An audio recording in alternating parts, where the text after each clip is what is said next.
Again, good morning, beloved friends. I must admit that my feelings are hard to identify as I get to share this preaching moment with you. I've had a roller coaster of emotions the past few weeks with the protests, finals, celebrations, grievances. My oh my, what a spiritual roller coaster it has been. And now, here on the second Sunday in May, I get to share my last sermon with you in my position as a pastoral resident. And I want to say thank you. This community, no, this refuge is a key memory in my development as a pastoral figure. I treasure that I get to share this moment with you following my graduation from Candler School of Theology yesterday. But today's texts are handpicked to examine the topic of today's conversation. It's complicated, strangers or neighbors. Aiming to address the othering of strangers, better known as socially separating oneself from someone categorically, which seems to be the norm in a world where social influence and relationships serve as such an important currency in a human's life. Today, I would like to consider a message that doesn't clearly stand out to readers without an intentional contemplation. Our first text comes from Luke 8, an episode in the Lucan account of Jesus' life that takes place in his early ministry mission. Verses 40 through 48 highlight an interesting theme, a Jesus healing miracle. While in the presence of observing Pharisees, as suggested by Jairus' position within the local synagogue, our second text comes from Luke as well. But later, in the plot as Jesus is on the road toward Jerusalem to be crucified, interestingly, Luke 17, 11 through 19 also occurs as a healing story within the metaplot of Luke.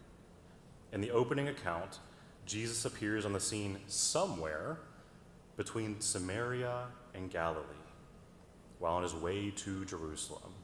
What follows is an encounter with 10 lepers that positions this narrative hero in a precarious position of power, requiring him to help these outcasted, sick individuals amidst social, legal, and religious realities that stand as forces of social oppression within the hero's journey.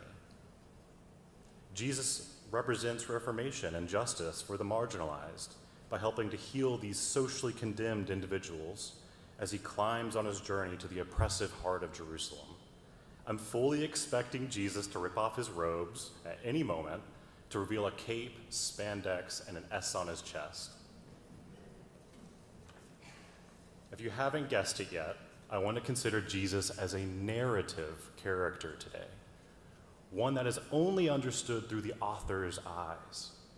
The narrative Jesus of the Lucan account is enthralling and charismatic. Luke, the author of this book, is assumed to be the observer or the narrator that is retelling the events of Jesus' life. Like any good hero story, the protagonist has two things that are certain. First, an antagonist must create a conflict that fuels the plot or mission. And second, the story must be driven to an end, whether that is a comedy, a happy ending, or a tragedy, a sad ending.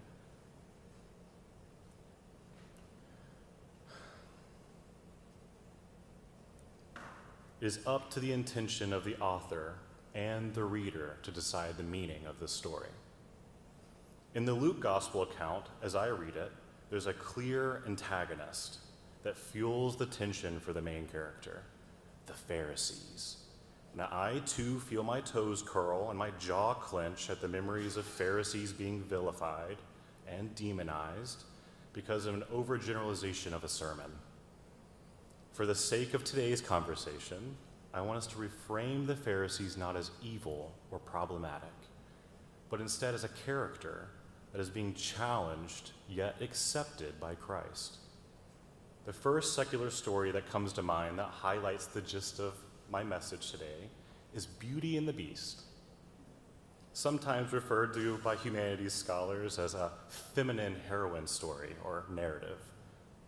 Patriarchal undertones and problematic references aside, at its core, the story revolves around an unlikely relationship between Belle, a kind and compassionate young woman, and the Beast. a prince cursed to live as a monstrous creature due to his selfishness and lack of empathy. Initially, Belle sees the beast as nothing more than a terrifying figure, representative of everything she fears and despises. Similarly, the villagers in the story view the beast as a threat, an outcast, judging him solely based on his appearance. However, as the story unfolds, Belle and the beast gradually develop a deeper understanding and appreciation of one another.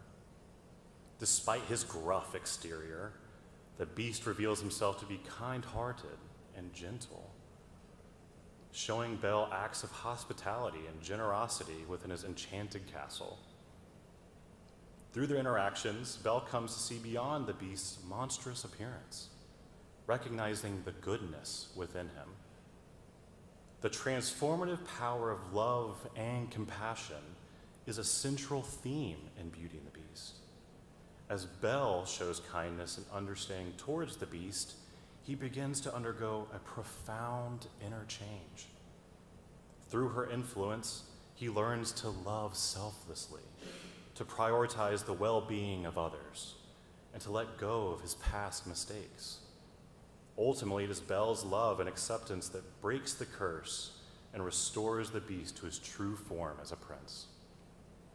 The story also challenges the notion of judging others based solely on outward appearances, though. Both Belle and the beast are initially misunderstood and judged by those around them.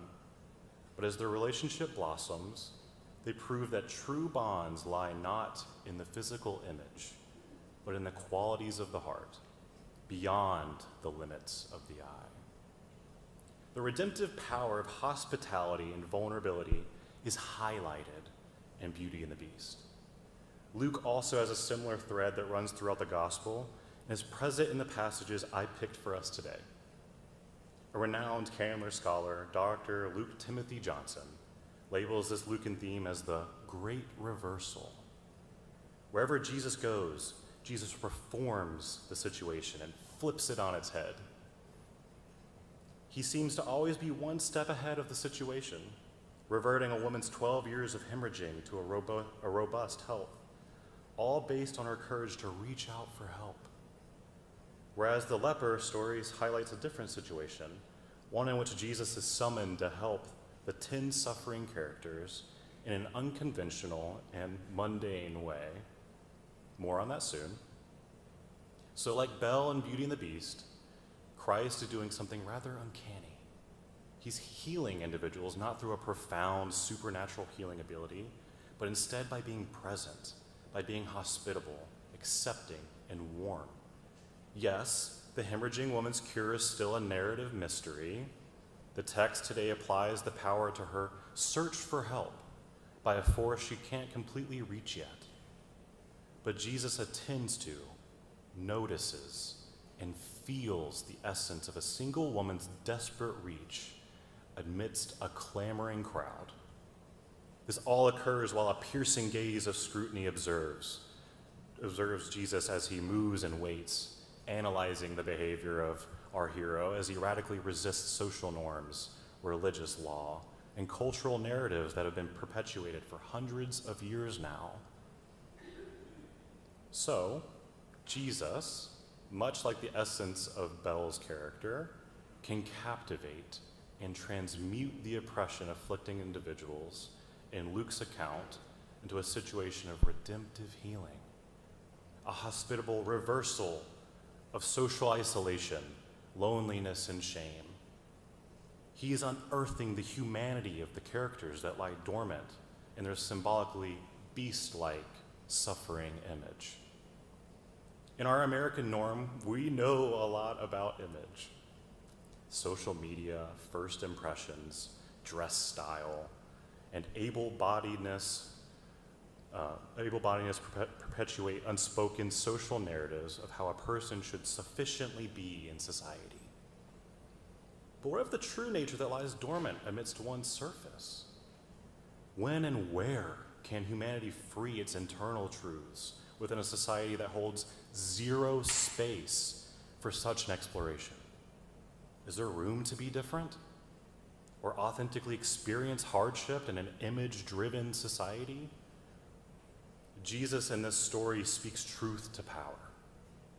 I'd like to think he points his finger at the tyrannical realities that suppress and obscure our true selves. We as Christians are sequentially charged to be resistors and examiners of uninformed social codes that might be harming more than helping.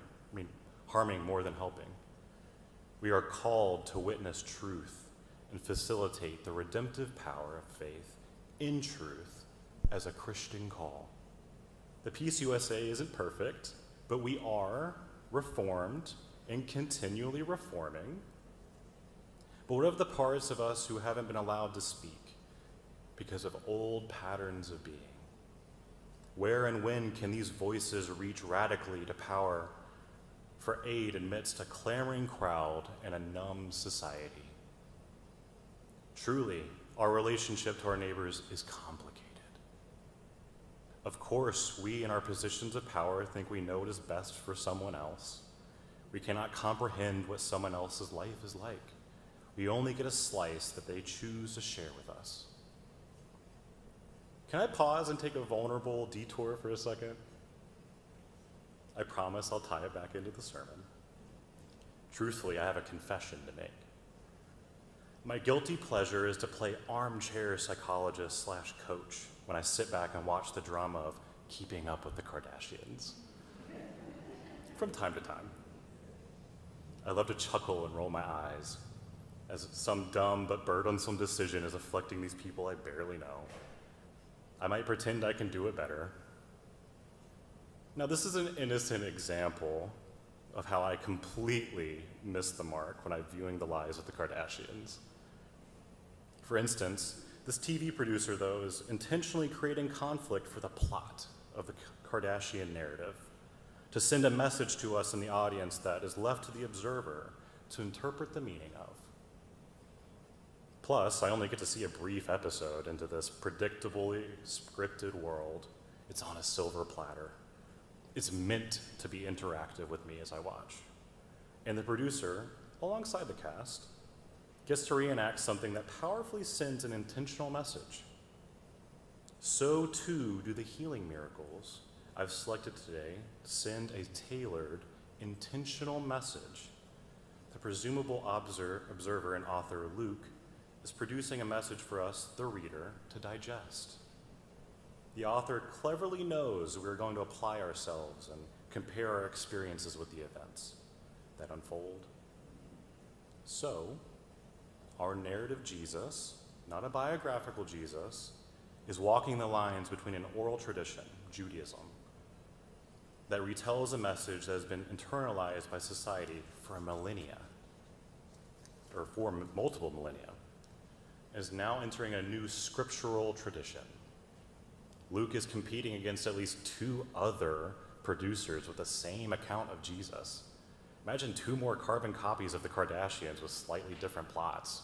I would not want to watch that personally, but to each their own.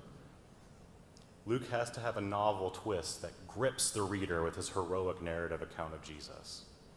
With these clashing cultural changes, Luke captures this cultural strain by personifying the essence of the 2 competing ideologies, religious law and reformed law, by symbolically pitting the hero against the author's narrative antagonist, the Pharisees.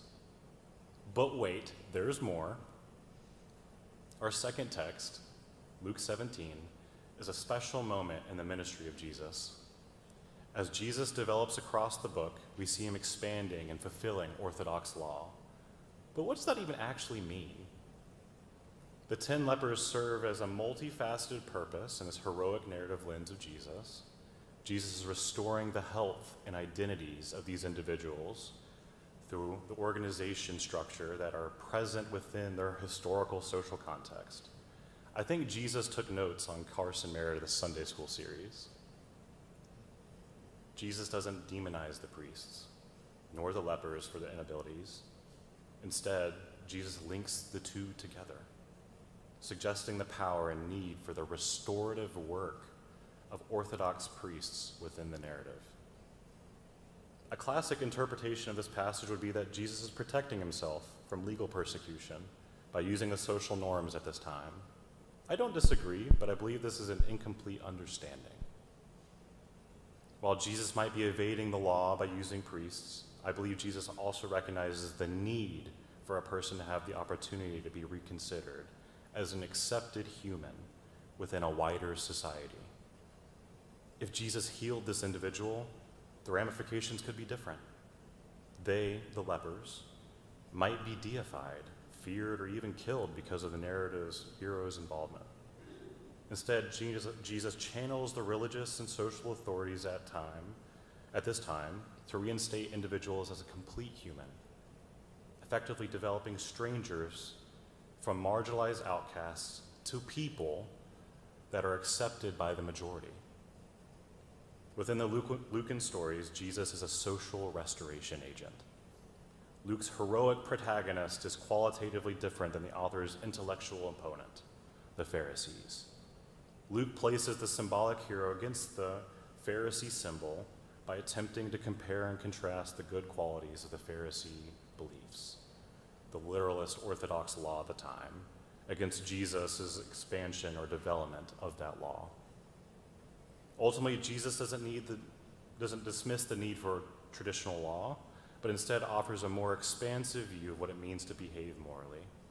Instead of colonizing their value system, Jesus tries to grow his values alongside theirs. Jesus' all-encompassing love nurtures that of the lepers and Samaritans. The very presence of such a moral story within the gospel account suggests that this is not a common approach to behavior within society. It is a societal need. Instead, Jesus is attempting to affirm that what the author posits as correct behavior in relationship with the world. Timothy Johnson's great reversal interpretation of Luke is a restorative reversal. The now healed Samaritan was once characterized as sick, a foreigner. After receiving aid, the person was identified as a Samaritan, healed through the faith and practice of a competing religion, Orthodox Judaism, and presumably reintegrated within a wider society. Jesus effectively restores this person from oppressive forces of illness, social exclusion, religious persecution, xenophobia, and ethnocentrism that compound to marginalize the individual within the narrative. Jesus is a social hero, and it's still very much needed in today's time. What can I say? It is complicated, and as we leave today, I challenge you to gaze at your neighbor with grace. Perhaps even dare to vulnerably hold a conversation and invite them to reveal themselves with warmth and patience. Much like Belle, we hold the power to give someone else a redemptive space if we choose to. The radical healing miracles in the gospel suggest that the mystery of relationships offers a timeless gift that we might be numb to. Yet God is there. The mysterious redemptive spirit of the Creator weaves itself into the fabric of our relational bonds, even to those different than us, even to our neighbors and strangers. Grace and love aren't scarce unless we choose for them to be. It's an act of resistance in an imperfect system. What will you choose? Alleluia. Amen.